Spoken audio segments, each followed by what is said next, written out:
우리가 엘리후에 대해서 다시 반복을 해볼 필요가 있습니다. 왜냐하면은 엘리후의 말은 또 엘리후의 태도는 신실한 성도들이 귀감을 삼아야 될 부분들이 많기 때문에 그렇습니다. 그래서 오늘 엘리후의 좀 신실함에 대하여서 다시 한번 재고하는 시간을 갖도록 하겠습니다. 여러분들이 같이 공부해 오면서 알았던 것이 뭐냐 하면은 엘리후는 욥을 논박하는 세 친구들이 있었죠.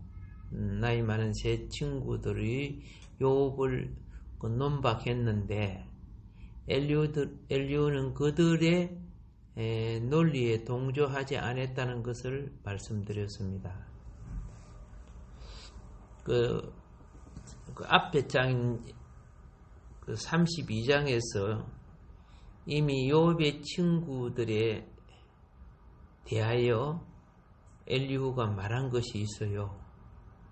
그들의 치우친 정죄, 치우친 판단, 이런 부분을 엘리후는 싫어한다고 이렇게 밝힌 바가 있습니다.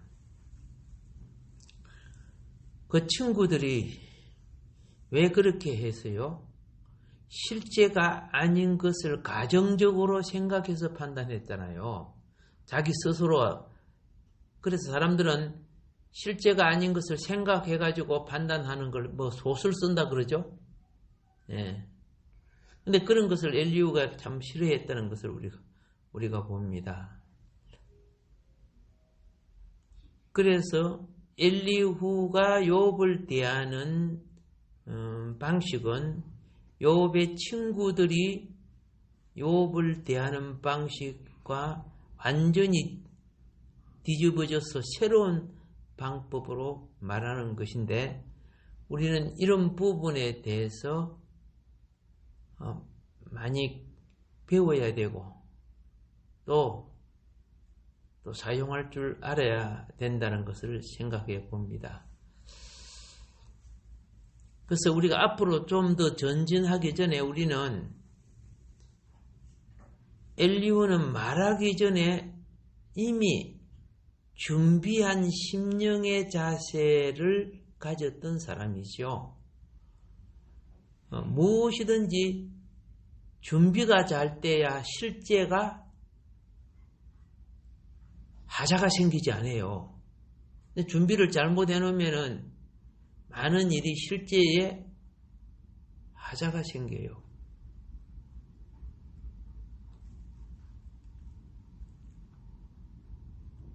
그래서 다시 관찰해 볼 필요가 있다고 보기 때문에 말씀드리고 특별히 엘리후는 영의 원리가 훈련되어 있다는 부분을 발견합니다. 완벽하지 못하지만 영의 원리가 훈련되어 있다는 것. 엘리후는 욥과 세 친구와의 변론을 그동안에 쭉 듣고 있었죠. 그리고 욥은 이 친구들의 말에 대해서 자기 변론을 엄청 많이 합니다. 왜? 얼토 당토 아는 것을 가지고 욥을 정죄하니까 욥이 자기가 살아온 자기 삶의 의에 대하여, 즉 쉽게 말해서 그의 선행이죠. 이걸 많이 주장했습니다.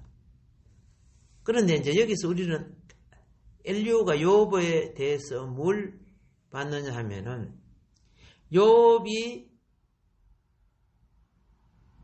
친구들에 대해서 그 판단하고 정죄하는 부분에 대해서 어떻게 합니까? 내가 이렇게 살았어. 이렇게 선행을 했어. 나는 어려운 삶을 산 사람이야. 자, 여기 집착하다가 보니까 정작 하나님이 원하시는 계시의 본질을 욥이 놓치고 있다는 걸 알았다는 거예요. 사람이 어떤 걸 주장하다 보면은 핵심을 놓칠 수 있어요. 욥도 지금 그렇게 되고 있어요. 욥이 죄를 지었다는 것이 아니야. 그런데 친구들의 반박 속에 하나님의 섭리와 운행을 깨닫지 못하고 있다는 뜻이에요. 그래서 이제부터 내가 하는 말에 귀를 기울여 주십시오 하고 욥에게 요청하는 내용입니다. 지난번에도 말씀드렸습니다만 엘리후는 대단히 사려 깊은 사람이라고 했죠. 비록 나이가 젊지만은 자기가 부모 같은, 그죠? 연장자들하고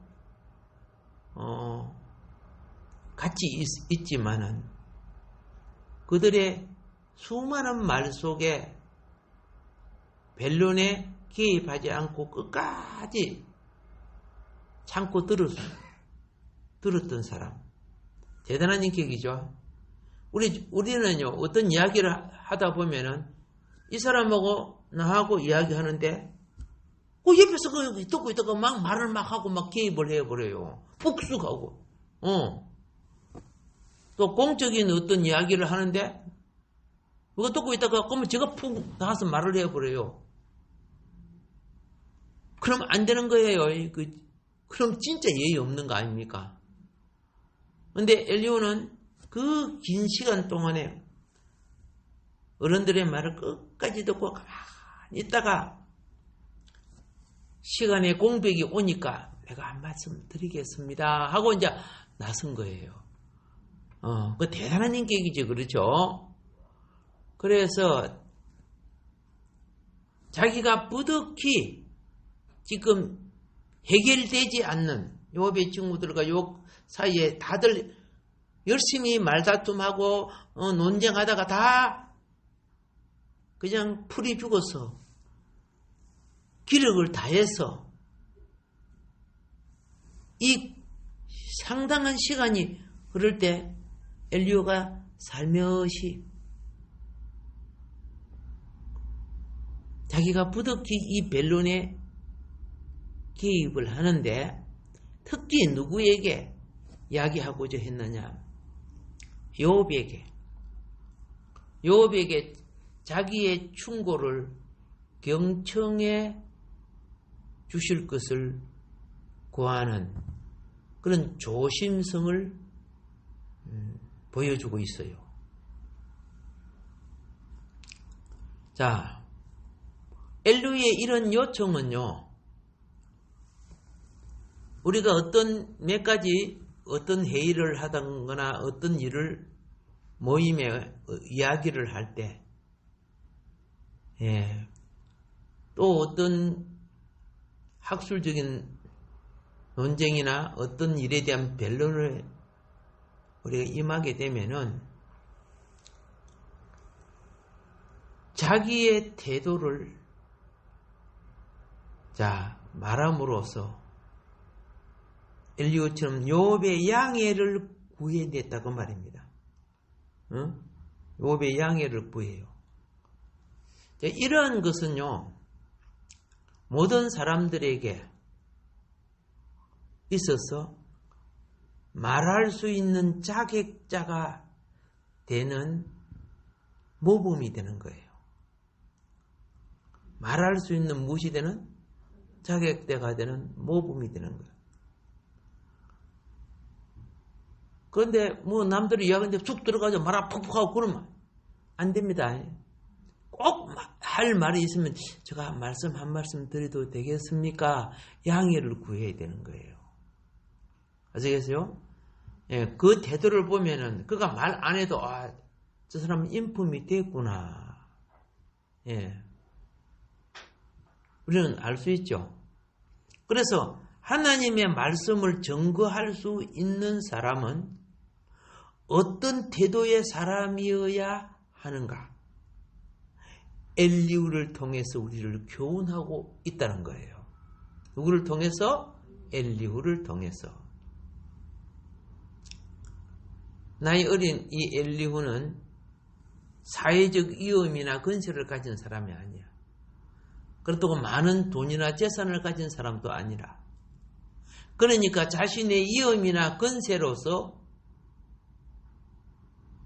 요백에 나설 수 있는 자격도 안 돼. 그렇지만 영에 감동된 정직함. 무엇에 감동된?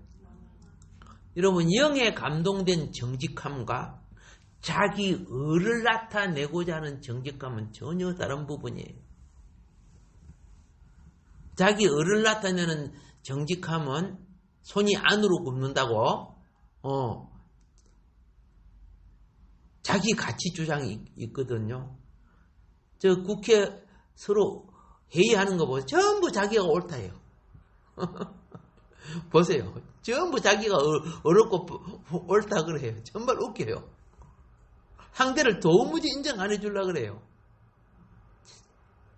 나는 근데 그거 보다가 참 사악한 놈들이다 그래 볼 때가 있어요. 아니, 인정할 거 인정해주고, 그죠? 그 말 참 좋습니다. 근데 내 의견은 이것은 이래주고 해줘야 될 거 아닙니까?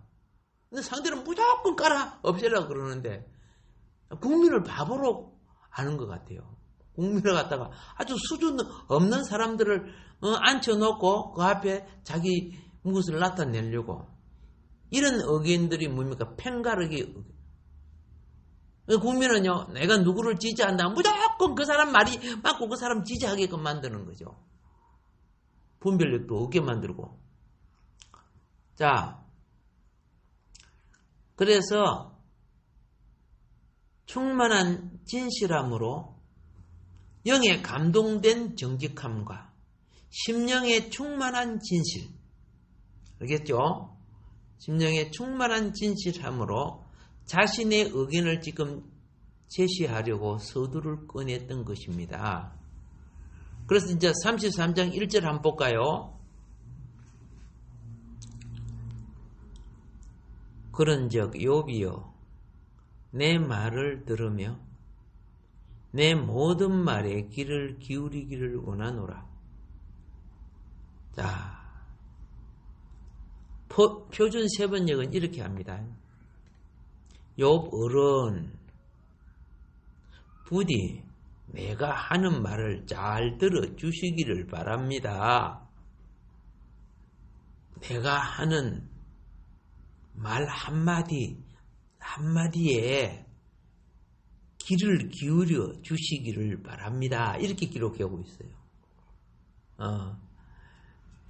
여기 예의를 갖춘 말이지, 그죠? 예, 예의를 갖추는 말.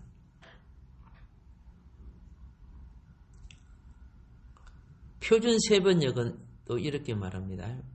2절에서는 이제 내 마음속에 있는 것을 말할 준비가 되었습니다. 내 입 속에서 해가 말을 합니다. 이런 식으로 표현을 해요. 우리가 보는 성경은 내가 입을 여니 내 해가 입에서 말하는구나 이렇게 하지만은 자,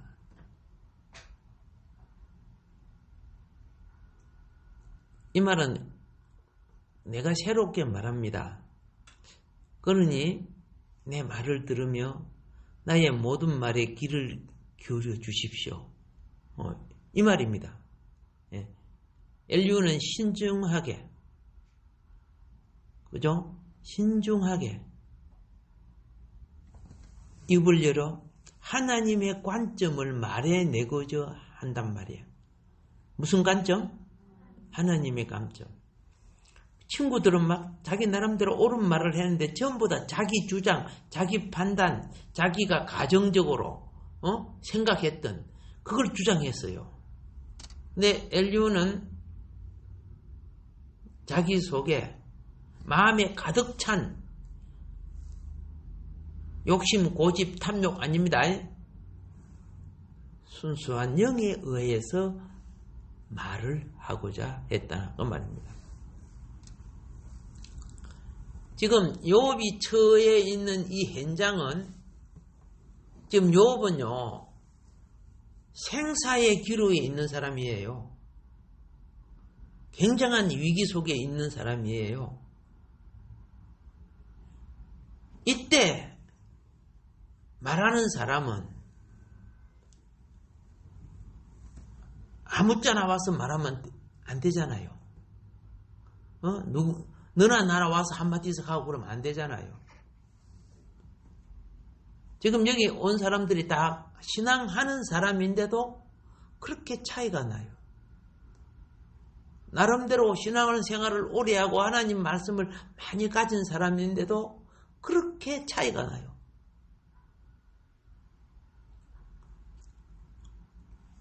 위기 속에 말할 사람은요, 하나님의 감동이 가슴에 차 있는 사람이어야 합니다.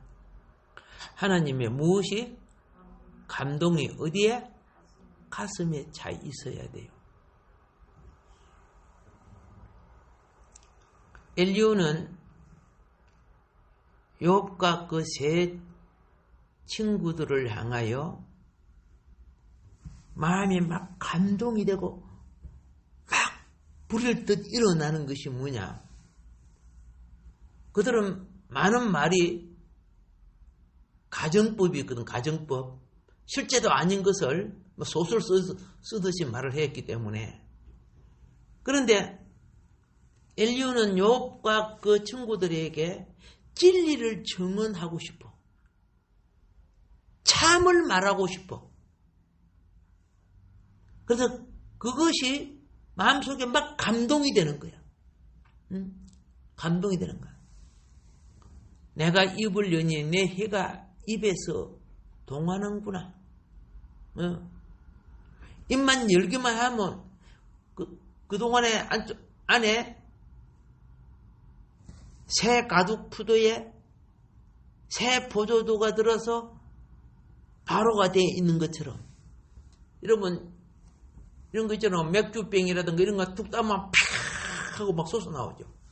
그 흔들었다가 따면 막 얼마나 솟아납니까? 이런 식으로 속에 꽉 차 있다는 뜻이에요. 그래서 지난 시간에 공부할 때 32장 19절에 그랬죠. 봉한 포도주 같고, 자기 가슴이 봉한 포도주 같고 새 가죽 부대가 터지게 되는 것 같다고 가득 찬 마음을 말한 것이 있습니다. 이 말은 뭐예요? 쏟아놓지 않고서는 견디기 힘듭니다 할 정도로 가득 찼다는 거죠. 이 어떤 면에 있어서요, 복음이라는 것은 그래야 되는 거예요. 여러분 예레미야서 20장 9절에 보면, 지난번에 다 찾아본 겁니다만은, 예레미야가 하나님 말씀을 증거할 때 핍박을 받았죠. 감옥에 갇히고 시험 들어가가지고 하나님 나 다시 안 해요. 다시 안 해요.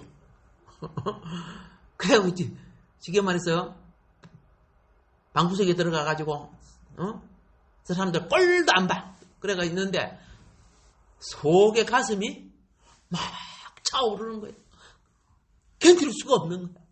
그래서 어쩔 수 없이 어떻게 해요? 또 나가서 막 전하는 거야. 거기 예레미야 자기는 안 할라 해도 그 속에 성령께서 하나님의 영이 하게 하는 거야. 고린도 후서 5장 13절 14절에 바울도 역시 그랬어요.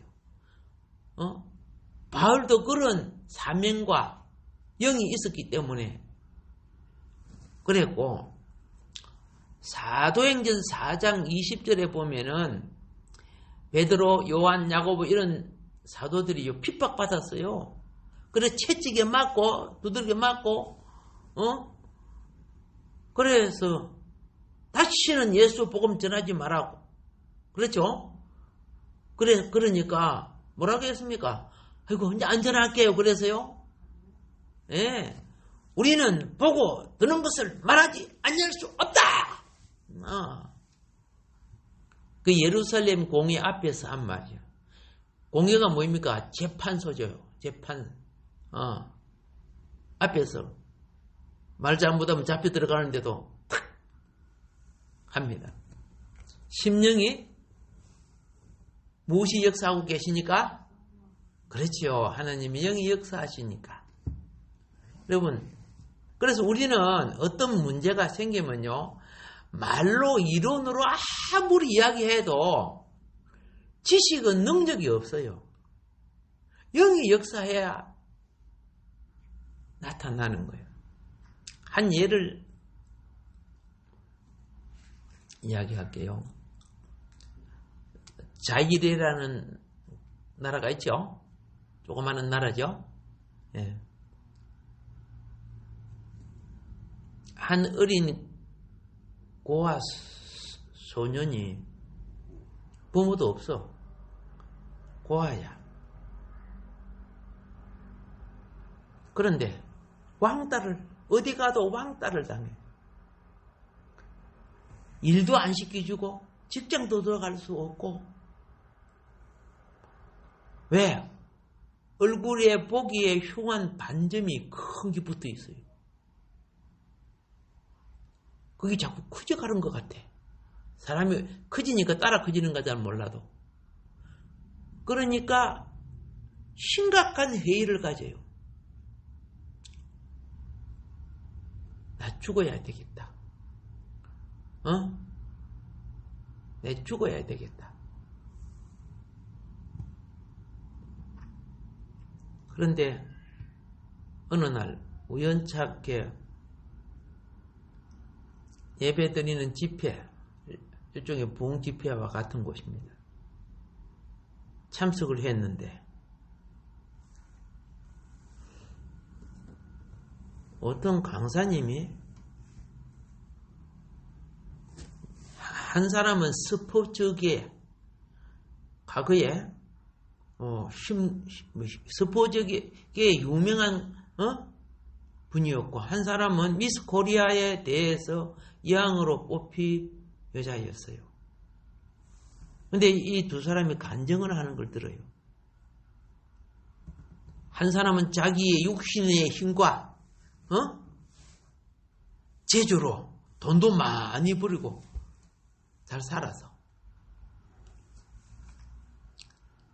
한 사람은 자신의 미모로 돈을 많이 벌고 잘 살아서.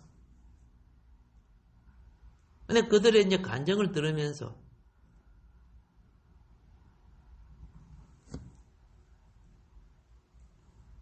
많은 경기에서 메달도 따고, 그렇죠? 나중에 이제 스포츠계에 이름난 사람이 되고 살만했지만은 그는 매일 바쁜, 자기가 움직이면 다 돈이야. 그런데 솔직히 자기 속에는 인간들 만남, 약속, 일, 돈, 그리고 또 어떻게 합니까? 또 술 먹고 또 어떻게요? 회포도 하고 해야 될 거 아닙니까? 그런 것만 자기 영혼 속에 있었대. 그래서 잠을 잘 때는요, 심령이 너무 고난 거야. 고나니까 술 기운에 자는 거야. 심령이 너무 고나니까. 이 사람은 맹계 듣고 그래도 스포츠계에 이름 있는 인사인데 더 자극적인 삶을 살아야 편한 거야. 그러다가 큰 사고가 나가지고 얼굴이 그만 나가버렸어. 흉측한 얼굴이 되어본 거지. 사고가 나고 차가 불을 타고 그러다 보니까. 근데요, 이제 모든 일을 못하게 되잖아. 못하게 되고 사람도 안 찾아오고 주변에 아무것도 없는데 그때서 교회가 보이더래. 그때서 전도하는 사람이 보이더래. 그때서 전도가 귀에 들어오더래. 세상 절기 때 그런 거는 하잘 것 없고 서잘 것 없는 것이었어. 예수님을 만나고 나니까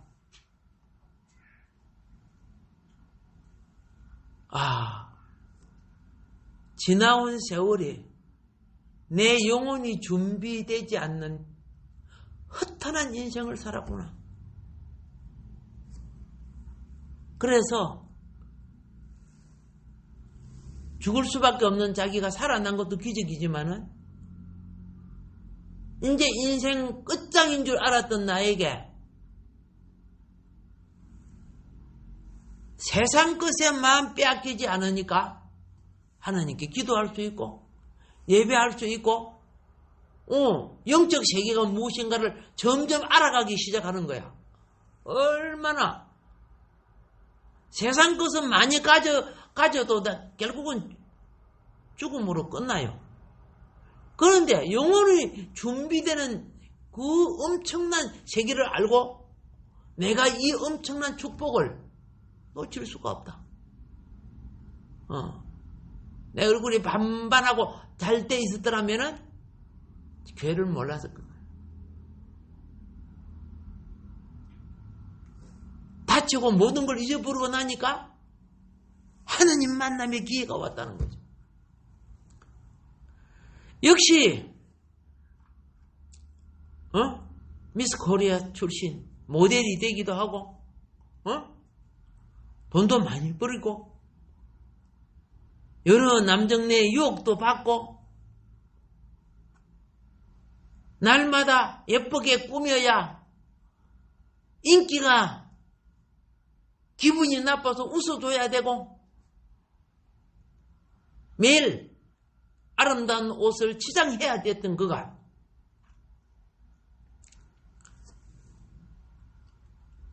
그의 홀로 있을 때 마음은 너무나 힘들더라고.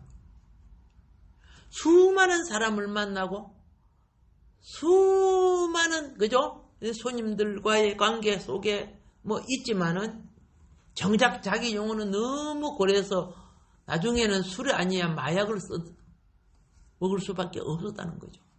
그래서 연예인들이 마약 쓰는 이유가 그런가 하고 이 생각이 들어요. 그래서 돈의 연줄 속에 몸도 정신도 마음도 마귀에게 핥히게 된 거죠. 결국은 인기 유지하기 위해서 밤낮 정신없는 거예요. 수많은 시간이 그죠? 몸 단장, 얼굴 단장, 머리 단장 막 하고 수많은 스케줄 그게 인생이야. 자기가 살아온 인생이야. 밤낮 정신없어.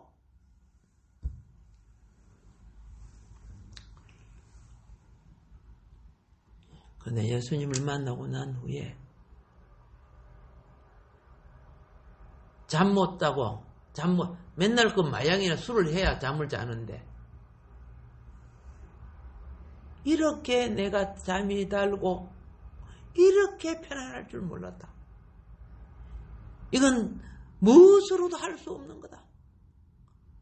그래서 그는 미모도 명예도 돈도 다 접어놓고 가장 우선순위를 하나님께 드리는 시간을 갖기 시작했어요. 이제 그런 감정 그래서 뭐라고 하냐면 사람들이 나를 칭찬하고 예쁘다고 할 때 솔직히 내 영혼은 빼앗겼습니다.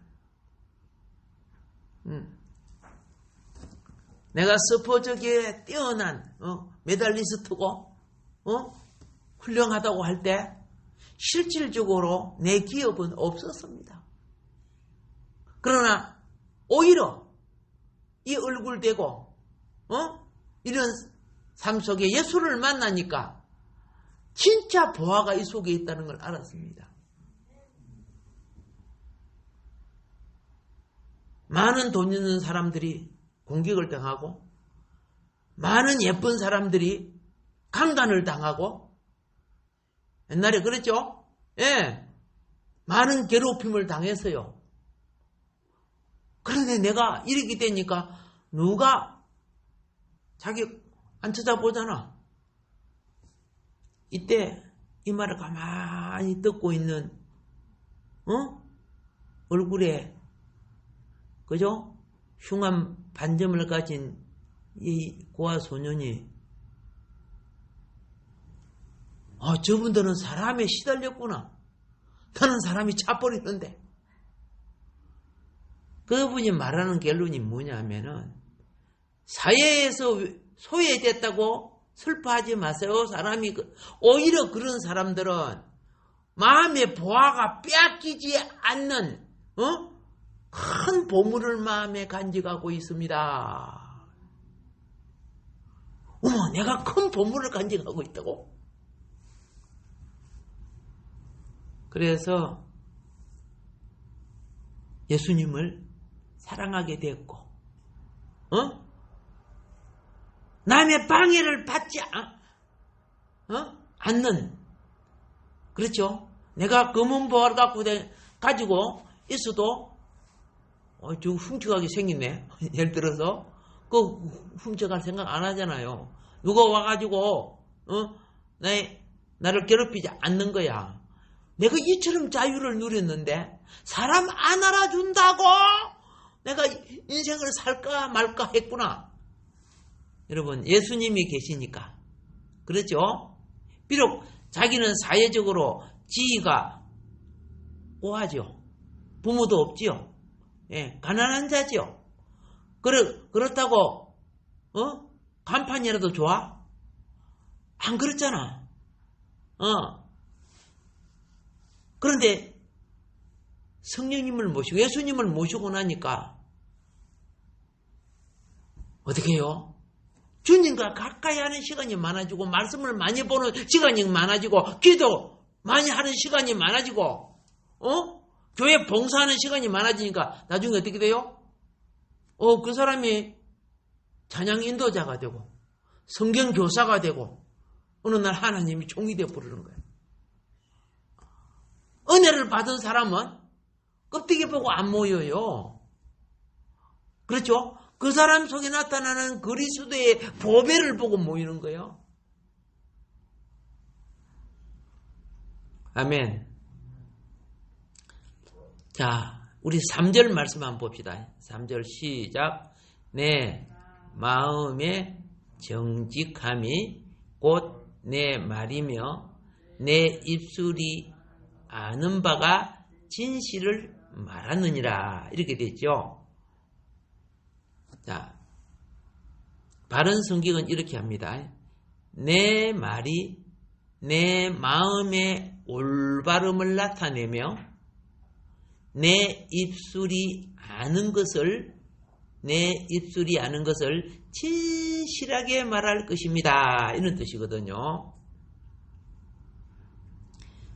엘리후는 그의 확신, 그렇죠? 그의 생각과 확신이 내 마음의 정직함이라는 거죠. 예. 그래서 내 입술이 내가 아는 바를 바르게 말하겠다는 거예요. 바르게 말하겠다. 엘리후는 나이 많은 이들에게 자신이 어떤 논리로 도전한다는 것은 부당한 일입니다. 그러나 그는 내가 나이가 어리다고 나를 경멸하거나 차별되게 대하지 말고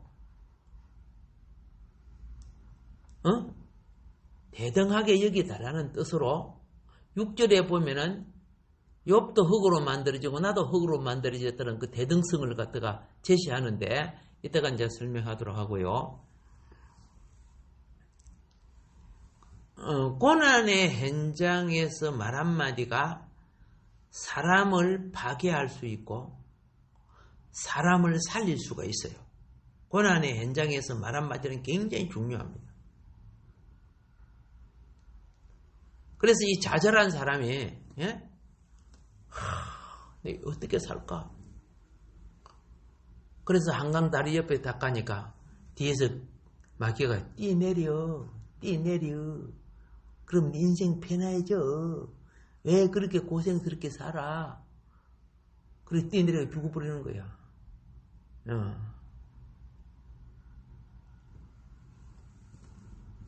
마귀 소리 들린다니까요.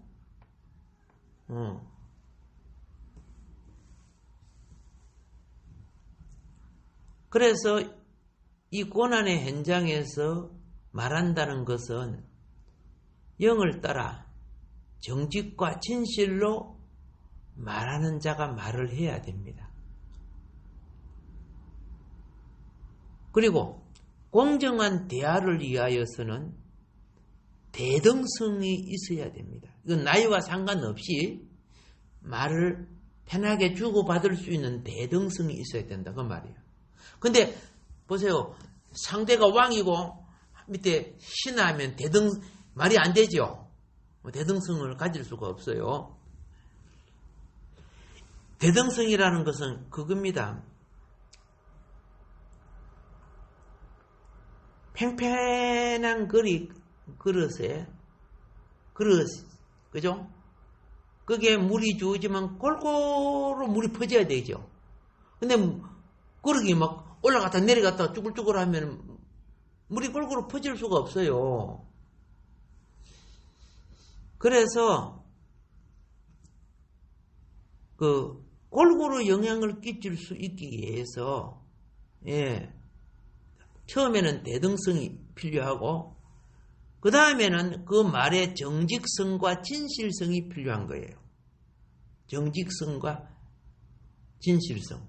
그래서 3절이 내 말이 내 마음의 정직함을 나타내고 내 입술이 아는 바를 진실이 말하리라. 이렇게 하는데 정직하지 아니한 말, 진실하지 아니한 말은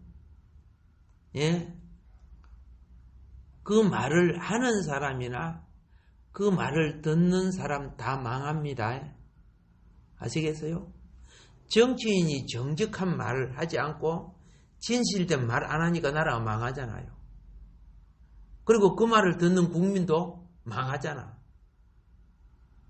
이유를 어디다가 갖다가 대도 정직과 진실이 이미 아니면은 그 남 핑계 하지 말고 자신이 참 정직한가 진실한가를 볼 줄 알아야 되는데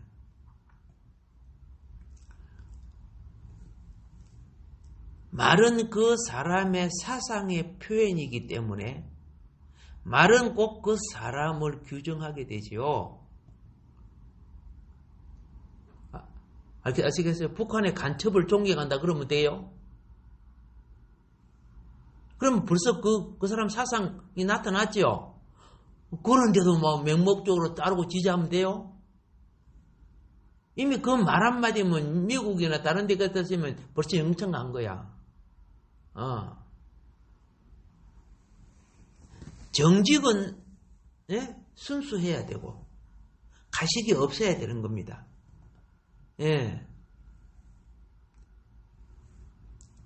진실은 그렇죠. 사실에 근거해야 되는 거고 역시 그것도 순수해야 되겠죠. 그런데 이것이 표현될 때 어떻게 표현되느냐 하면요. 지혜자의 말이 되어야 하는 거예요. 지혜자의 말이라는 것은 아무리 정직하고 순수할지라도 들을 사람이 있고 듣지 말아야 될 사람이 있고 알겠어요? 어떤 사람에게는 듣지 말아야 될 때는 비유로 말해야 되고요. 들어도 괜찮은 사람은 직유로 바로 말해도 되고요. 이게 덕이 되는가 문제를 일으키는가 헤아릴 줄 알아야 되고요. 이게 뭐예요? 지혜롭게 말하는 거예요. 굳이 그대로 말한다고 되는 것이 정직과 진실이 아닙니다. 정직과 진실은요, 지혜를 거쳐야 생명을 낳는 거예요.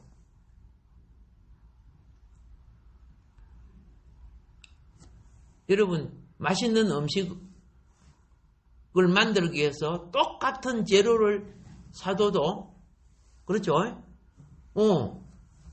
거기에 마늘 넣고 고추 넣고 소금 넣어라, 미원 넣어라 그렇게 되어 있으니까, 그럼 마늘 통째로 집어넣고 고추 통째로 집어넣고 소금 넣고 미 넣고 그래가지고 주면 그게 되겠어요? 못 먹죠? 그걸 어떻게 요리하는가는 그 요리를 많이 해본 사람이 요리하지. 그게 지혜란 말이에요. 예.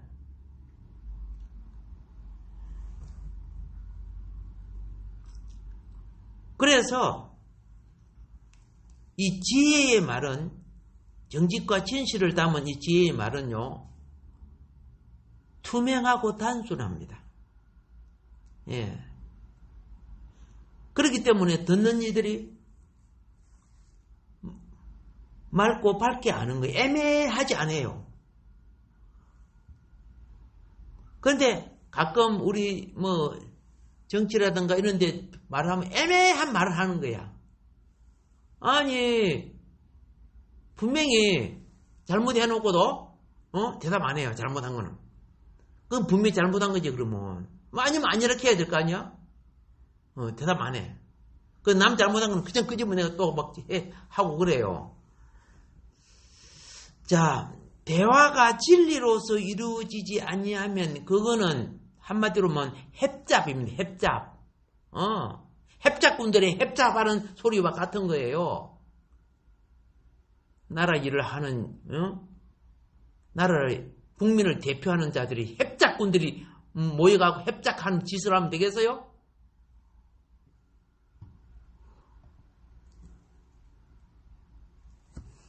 그냥 일반 중고등학생이 봐도 진짜 협잡짓 하고 있네 할 정도로 악을 행할 때가 많아요. 진리의 영은 정직과 진실의 통로를 통하여 전달되는 겁니다. 협작질하는 곳은 진리의 영이 통하는 게 아니고 협작의 영, 잡영들이 통해요. 그래서 엘리후가 정직과 진실로 말하겠다는 것은 곧 진리를 말하겠다는 뜻 아닙니까? 기독교의 씨 뿌리는, 씨의 진리는 단순해요. 복음이죠, 복음. 복음은 단순하죠. 예수 믿으니까 사함 받고, 그렇죠? 새 사람 되고 성령을 받고 구원을 얻는, 이런 얼마나 단순해요. 그리고 하나님은 사랑이십니다. 얼마나 단순해요. 하나님이 사랑이십니다는 그 말 속에 십자가가 있고 구원이 있지 않습니까? 말 속에 은혜가 있고, 말 속에 회개가 있고, 말 속에 죄의 사유함이 있고, 말 속에 생명이 있고, 말 속에 부활이 있어요. 간단한 그 속에는. 이게 바로 진리야. 자, 그래서 엘리후는 지금 뭐 해요? 진리를 말하려고 한 거예요. 진리를. 이를 통해서 욥이, 욥은 나는 죄도 짓지 않았는데 왜 이렇게 큰 고통을 당하냐? 왜 이렇게 힘드냐? 내가 다른 사람보다 훨씬 어렵고 선한 사람을 살았는데 나에게 왜 이런 저주가 왔냐? 그래서 항변하는 거야.